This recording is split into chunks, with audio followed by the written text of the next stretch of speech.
Thank you, Lyndall. Now, one of the things that Lyndall mentioned in that interview with Bob Carr was the Enterprise Migration Agreement and the controversy there's been over that over the weekend. The government has decided to let in 1,700 foreign workers from overseas to work at a mine that Gina Rinehart is setting up in WA. There's been a lot of ructions about that within the Labor movement, or the Labor MPs. One Labor MP, Kelvin Thomson, has just started speaking in the last few minutes while we were chatting to Bob Carr. So let's have a listen now to what Kelvin Thomson is saying about this Enterprise Migration Agreement.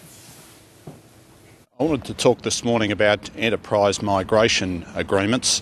I do not support enterprise migration agreements.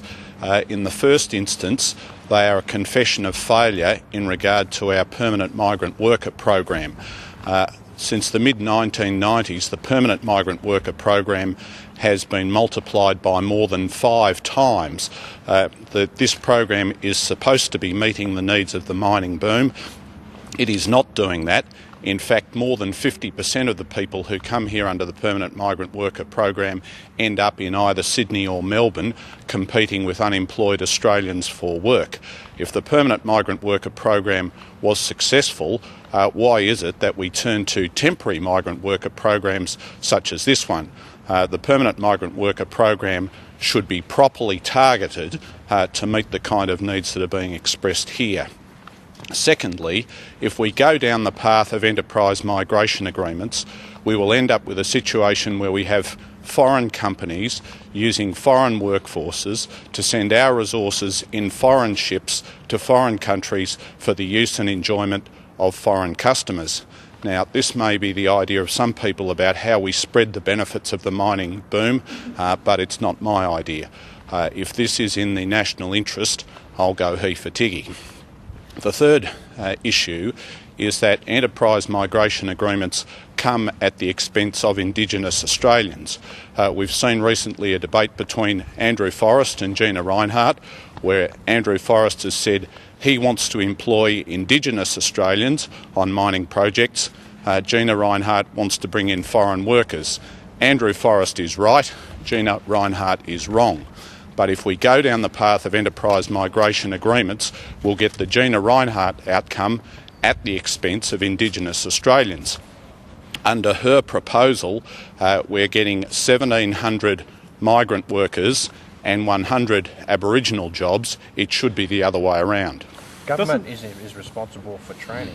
Isn't the situation where people are saying, I've got this massive project to build, construction, not operate, but I don't have anyone to build it. Where is the government in terms of the training of people like Indigenous people you talk about? Well, the government is engaged in training programs, but it seems to me that the objective of these training programs is undermined if you bring in workers from outside. If we don't bring in workers from outside, we will have the training that people like Andrew Forrest say we need, and we will get outcomes in which Indigenous Australians and other Australians get the jobs. But isn't the issue that it needs to be built now, and there isn't anyone to build?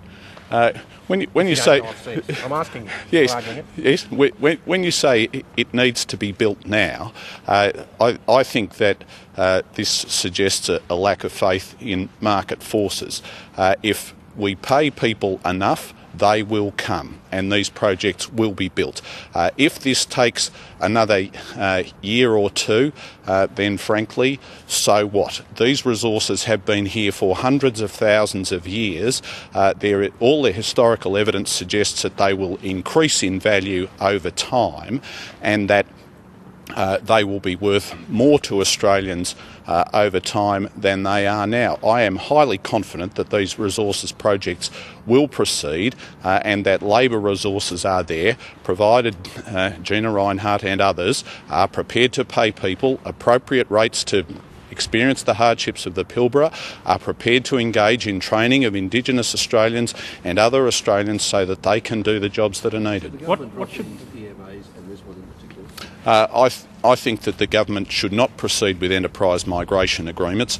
I think that we should be putting the effort into training and skilling Australian workers, particularly in this instance, Indigenous Australian workers. What should the...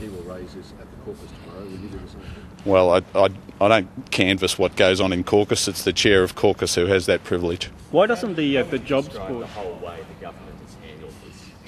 We've Well- got background then, you've got one side, ministers saying, they did this, the other side saying they did that. How it must be very dispiriting. Well, I'm concerned with the policy question, Mark, rather than the questions of process.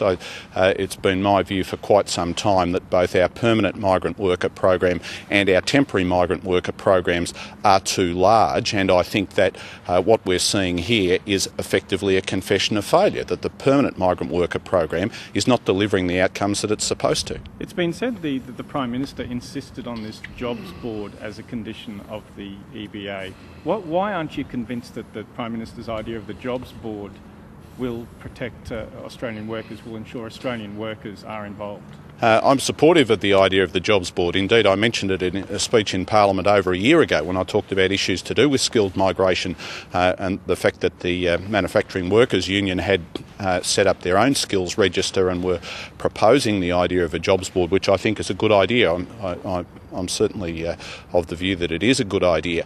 But unions are saying that there are abuses in relation to the temporary migrant worker programs, the 457 visa programs, and that they are not able to achieve an outcome where those workers are being paid in the same way that Australian workers are being paid. I had one union leader mention to me a case in the Pilbara where his advice is that Chinese workers are being paid 50 to 60% of the Australian rate, that he has raised it with the relevant officials but has not been able to get a satisfactory outcome. So people are concerned that if we have the migrant workers being brought in, that they will be exploited. There have been many examples of 457 visas being exploited. Do you have people in your electorate or people you know just generally who would love to be able to go and work on Gina Reinhardt's project in a fly-in, fly-out basis? I think that if people are paid appropriate wages and given appropriate training, they will come. I've certainly had people in my electorate contacting me to say that they are interested in getting work in particular industries like IT, but in fact are not able to get that work because companies are bringing in people as either under the permanent migrant worker program or the temporary migrant worker program at their expense. Labor MP Kelvin Thomson there live, that was a few minutes ago at Federal Parliament in Canberra, not happy